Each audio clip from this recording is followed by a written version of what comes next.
Donc seconde partie de ma critique sur la femme de ménage. Donc ce qui est intéressant dans ce film là, c'est que c'est un film extrêmement féministe. Extrêmement féministe, alors que il y avait des polémiques comme quoi, voilà, oh là là, Sydney Sweeney, elle vote pour Trump. Bref, on s'en fout de pour qui les gens votent. En fait, c'est le talent qui compte. Et en fait, elle le montre très bien dans ce putain de film. Elle joue la vulnérabilité, elle joue la pudeur, la gentillesse, et aussi le fait que voilà, elle craque sur un beau gosse comme le méchant. Du coup, le mari toxique est joué par Brendan Scanner. Et donc voilà, elle se fait manipuler avec ce mec-là qui commence à lui toucher, à la toucher, qui commence à essayer de la draguer, qui couche finalement avec elle, pour l'embobiner justement et pour la contrôler, pour l'enfermer dans cette chambre en question. Même si j'aurais voulu peut-être un côté plus viscéral par rapport aux marques qu'elle se fait au ventre, il y a quand même ce réalisme où on sent vraiment que, putain c'est chaud quand même, elle souffre vraiment. C'est peut-être pas non plus du Cronenberg ou du Tarantino, mais il n'empêche que elle en chie quoi. Et que ça reste réaliste et que... moi j'aurais peut-être voulu faire un plan, moi à la place, enfin personnellement j'aurais fait un plan assez accentué sur le côté rapproché, le gros plan sur les marques que le personnage se fait.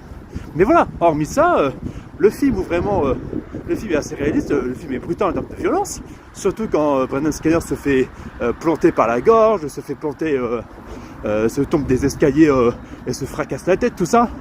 Et même des petits twists vraiment, la policière qui dit à Amanda Seyfried, oh là là, le mec il était avant avec ma soeur, tout ça, et quand ma soeur était revenue près de moi, elle était plus la même. Une façon de lui dire directement merci de t'être débarrassé de ce connard qui avait fait du mal à ma soeur. Parce que ce mec-là, ce personnage, c'est une entité, on va dire, démoniaque qui fait du mal aux femmes. Et c'est un propos très féministe et avec raison, parce que c'est un mec qui veut juste contrôler les femmes, qui veut les manipuler à sa guise comme des jouets.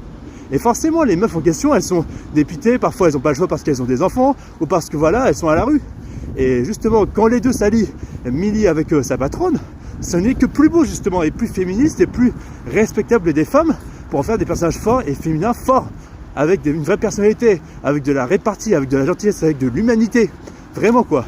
Jusqu'à ce que voilà... jusqu'à même aborder un propos, c'est-à-dire la manipulation des pervers narcissiques dans les familles. Quand on manipule les enfants, quand il s'agit d'éloigner l'un des parents, justement par l'un des parents, tout ça.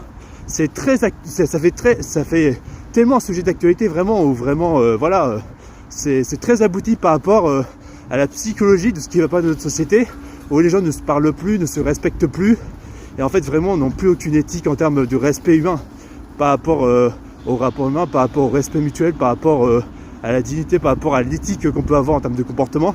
C'est très bien amené par rapport à tout ça et je suis très content que le film l'ait aussi bien abordé en tout cas, vraiment. Et tous les acteurs, les actrices principales surtout, elles sont formidables, surtout Sydney Sweeney, c'est une pure merveille.